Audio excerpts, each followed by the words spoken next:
O dog do Reddit.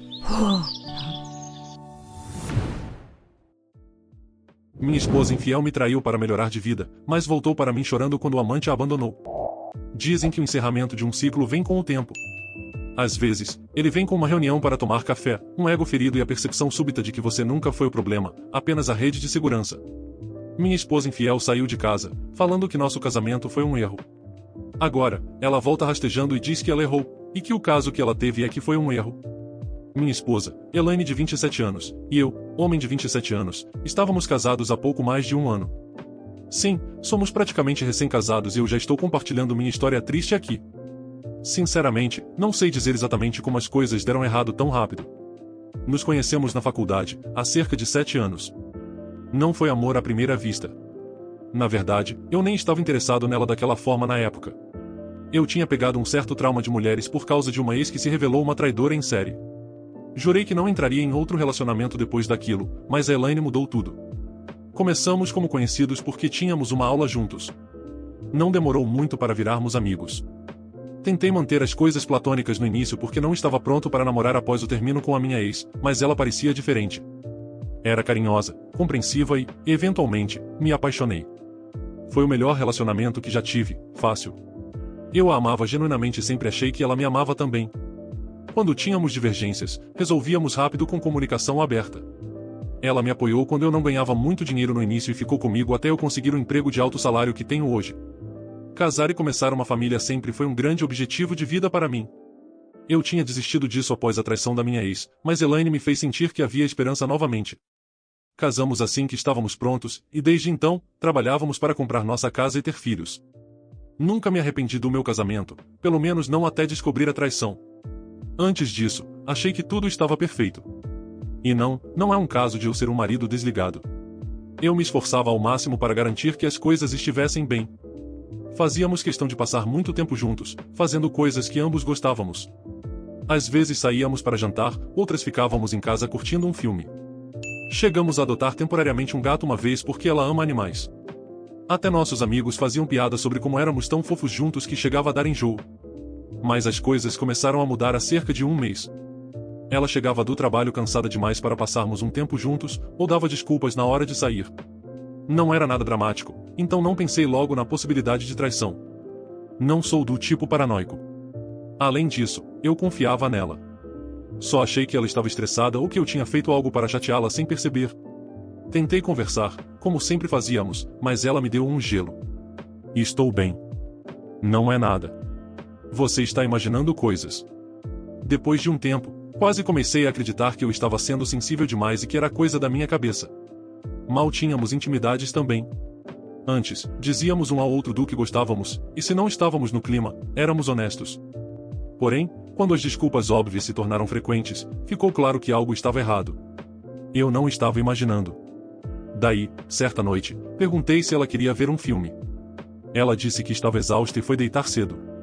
Mas, quando passei pelo banheiro meia hora depois, ela estava bem acordada, sorrindo para o celular. Quando isso passou a acontecer várias noites por semana, soube que algo estava seriamente errado conosco. Assim que percebi o problema real, fiz tudo o que pude para consertar. Tinha medo de nos distanciarmos. Tentei passar mais tempo com ela, encorajá-la a se abrir, até fiz surpresa com flores e um presente que ela queria há tempos. Nada fez diferença. Parecia que eu estava tentando segurar alguém que já estava soltando a mão. Tudo que eu fazia era recebido com indiferença. Quando dei as flores, ela deu um obrigada seco e as largou na mesa. Mal olhou para o presente. Minhas tentativas de conexão geravam irritação. Foi difícil, mas parei de mentir para mim mesmo. Percebi que ela estava se desligando e decidi falar com ela uma última vez, ou as coisas mudavam, ou eu terminava o casamento. Eu ainda era jovem e não ia me prender a um casamento sem amor. Ensaiamos tudo o que eu ia dizer. Não queria gritar, acusar ou implorar. Queria a verdade. Se ela não me amava mais, eu sairia com a dignidade que me restava. Esperei o jantar acabar. Ela nem olhou para mim quando perguntei se podíamos conversar. Disse que era importante. Ela largou o celular com uma expressão confusa. Falei tudo. Que houve uma mudança no relacionamento e que não podia mais ser ignorada. Ela me interrompeu com o papo de sempre, dizendo que era coisa da minha cabeça e que eu estava sendo dramático. Apontei que ela mal me olhava enquanto eu falava. Ela olhava para o celular e não sustentava o olhar. Nosso relacionamento não era mais o mesmo e ela sabia. Cortei-a quando tentou me dispensar de novo. Disse que não aceitaria mais desculpas. Ou chegávamos ao fundo disso agora, ou eu ia embora. Os olhos dela se arregalaram e ela desviou o olhar. Quando voltou a me olhar, seus olhos estavam lacrimejando. Primeiro, admitiu que estava perdendo o interesse. Depois se corrigiu, já tinha perdido. Ela sentia que tinha se apressado em casar quando havia tantos outros caras por aí. Como ela poderia ter certeza de que eu era o cara perfeito? Alegou que tentou tirar isso da cabeça, mas o pensamento voltava. Tinha medo de estar perdendo a verdadeira felicidade por ter se acomodado comigo e que se arrependeria se nunca tentasse descobrir. Obviamente, ouvir aquilo me destruiu. Confirmou o que eu temia. Meu casamento tinha acabado e eu nem sabia. Mas também despertou outro receio. O jeito que ela falou sobre não saber se o cara perfeito estava lá fora, me cheirou mal. No momento em que ela disse aquilo, tive certeza de que ela estava tendo um caso. Foi como se as peças se encaixassem. Meu afeto tinha me cegado o tempo todo. Respirei fundo e perguntei se ela estava me traindo. Observei-a de perto, esperando que negasse. Estava pronto para ler cada microexpressão. Em vez disso, ela simplesmente admitiu. Não foi direto, mas foi uma admissão de culpa. Não era traição, disse ela. Ela já tinha me dito que tinha terminado com o relacionamento, na cabeça dela, então fiquei surpreso por ainda doer tanto descobrir o caso. E sim, apesar do que ela disse, ainda era traição. Ainda estávamos casados e ela não tinha me dito que tinha acabado. Quando eu disse isso, ela tentou se defender. Parecia importante para ela que ambos acreditássemos que ela não era vilã. Eu não ia permitir isso. Queria que ela entendesse que eu a achava desprezível. Ela alegou que não era traição porque já estava se preparando para terminar e que tinha parado de dormir comigo antes de se envolver com ele. Perguntei se ela queria aplausos por ser uma traidora ética. Ela cruzou os braços e disse que eu estava sendo imaturo. Lembrei-a de que ela me deixou em angústia emocional por meses enquanto buscava a própria felicidade, sem me dar a chance de seguir minha vida até que eu arrancasse a verdade dela. Discutimos por 10 minutos. No fim, ela ainda se recusava a admitir, mas tirei aquela expressão de superioridade do rosto dela. Concordamos em nos separar. Ela prometeu não dificultar o divórcio, e disse-me ainda, que não queria que eu a visse como uma pessoa ruim e esperava que fossemos amigos. Não dei nenhuma resposta a ela. O que eu poderia dizer a algo tão estúpido? Então, agora estou sozinho. Meu casamento perfeito desmoronou do nada enquanto minha esposa mentia na minha cara, dizendo que estava tudo bem. Se você vai aprender alguma coisa comigo, deve ser que você deve sempre confiar no seu instinto. Se você sente que algo está errado, há um bom motivo para isso. Você não imaginou isso. Você não está sendo inseguro, dramático ou sensível demais. Você está reagindo a alguém que já tinha se desligado, e ela espera que você ficasse confuso o suficiente para que ela pudesse sair de cena de forma limpa. Vamos ser claros, ela não perdeu o interesse. Chamar isso de não traição porque ela já tinha terminado mentalmente o relacionamento é apenas uma tentativa de fugir da responsabilidade. Um casamento não termina na cabeça de alguém. Ele termina quando ambas as pessoas sabem que acabou. Até lá, dormir com outra pessoa é traição. Ponto final. A atualização. Quando escrevi meu primeiro post, achei que aquela seria a história toda. Nunca esperei que houvesse uma atualização. Tínhamos, mais ou menos, concordado mutuamente com o divórcio, e ela cumpriu sua palavra de não dificultar as coisas. A história deveria ter terminado com nós dois seguindo caminhos separados, mas Elaine ainda tinha mais lixo reservado para mim. Primeiro, o divórcio realmente correu tão bem quanto ela prometeu. Ela insistiu que não precisávamos envolver advogados, mas eu quis ser o mais cauteloso possível. Honestamente, não precisávamos deles. Tudo correu sem problemas. Ela não fez exigências ridículas e dividimos nossos bens de forma justa. Tive a sensação de que ela se sentia culpada e estava apenas tentando se sentir melhor sendo legal. Não agradeci nem nada. Apenas decidi seguir com a minha vida. Fiz questão de deixar que todos soubessem o real motivo do nosso divórcio para que ela não pudesse inverter a história e colocar a culpa em mim. Mas, fora isso, foquei em reconstruir minha vida.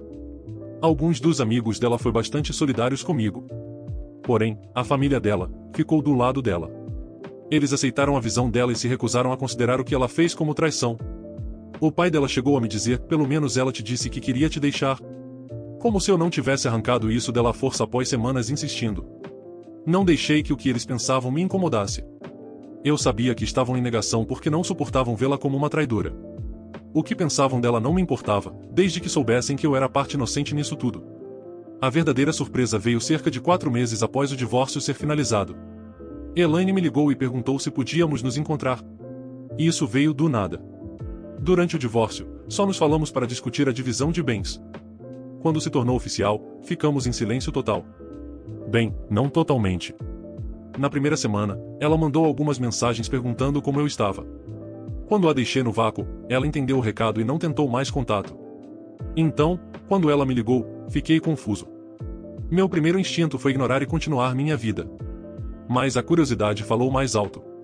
Pensei que deveria ser algo muito importante para fazê-la quebrar 4 meses de silêncio. E então, atendi. A voz dela estava trêmula, como se não tivesse certeza do que ia dizer. Ela me chamou pelo apelido carinhoso, como fazia quando éramos casados. Desde o divórcio, ela só me chamava pelo nome completo. Eu sabia que ela queria algo, só não sabia o que. Ela perguntou se podia vir à minha casa porque precisávamos conversar. Recusei imediatamente. Não a queria no meu lar e não ficaria sozinho com ela. Ela percebeu e perguntou se podíamos nos encontrar em um lugar público. Não me comprometi de imediato. Perguntei por que ela queria me ver. Ela não deu uma resposta direta. Disse apenas que me devia uma explicação e que havia coisas que precisávamos discutir antes de dizermos que terminamos de vez. Combinamos em um café perto do meu trabalho. Não queria dar pistas de onde moro. Sei que ela poderia descobrir se quisesse, mas não facilitaria. Quando a vi, ela parecia diferente. Por fora parecia a mesma, talvez um pouco mais magra, mas eu a conhecia bem o suficiente para ver que não era ela mesma. O sorriso habitual tinha sumido e os ombros estavam caídos. Parecia cansada. Não mencionei nada disso. Apenas disse oi e me sentei. Ela tentou sorrir, mas não era o mesmo brilho. Parecia nervosa. Percebi que o que ela tinha para dizer não seria fácil. Ela tentou puxar conversa fiada no início, mas eu não retribuí. Fiquei apenas ali sentado, de braços cruzados, estudando-a. Quando ela começou a falar sobre o tempo, eu a cortei e perguntei o que ela queria. Ela deu um meio sorriso e disse que só queria colocar o papo em dia antes do assunto sério. Disse que não estava no clima e preferia ir direto ao ponto. Ela franziu a testa e perguntou por que eu estava sendo tão duro. Disse que ambos concordamos com o divórcio e que não deveria haver mágoas. Eu ri e perguntei se ela lembrava por que eu a ameacei com o divórcio.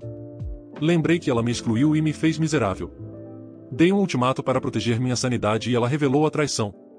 Eu não me divorciei porque quis, fiz porque precisei. Ela viu uma brecha ali e agarrou-a. Disse que, se eu realmente não queria estar divorciado, então não precisávamos estar.